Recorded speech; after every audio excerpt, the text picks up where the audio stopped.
Kit got down okay. Governor Hobbs expected to travel to the Arizona-Nevada border tonight. She's going to address the ongoing drought and water worries at Lake Mead, the Hoover Dam there. Her visit comes as energy experts warn shrinking water levels could impact electricity costs. Why?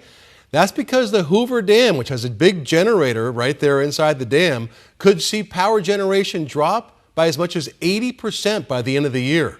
Joe Dana explains. When we talk about drought, we usually talk about water scarcity, but it's also about power. The reduced amount of water passing through Glen Canyon, down the Colorado River, 300 miles to Lake Mead, is expected to impact Hoover Dam's ability to produce power in the fall.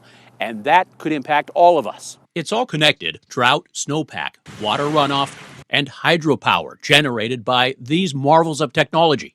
The dams have served us well, but Lake Powell and Lake Mead are at crisis levels. Water Director Tom Bushatsky is chief negotiator for Colorado River Resources. Well, it's going to go down to an elevation in which we're going to lose a bunch of hydropower generation. And again, you're kind of using up your bank account, right? He says water levels may drop another 20 feet by the end of the year at Lake Mead. I think you lose about 80% of the hydro generation when you get to that elevation at Lake Mead. Okay, that's a lot. That is a lot. About 20% of Hoover's generation goes to our state.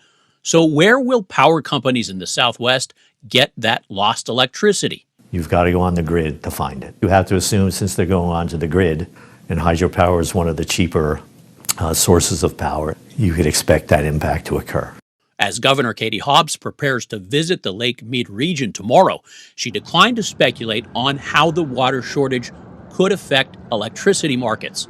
I'm concerned about any actions that are going to increase costs for Arizonans and others, and that's why we've been fighting so hard to ensure that we're protecting the infrastructure and the power generation at Lake Mead. Joe Dana, 12 News. All right, Joe, thank you. Ahead on 12 News.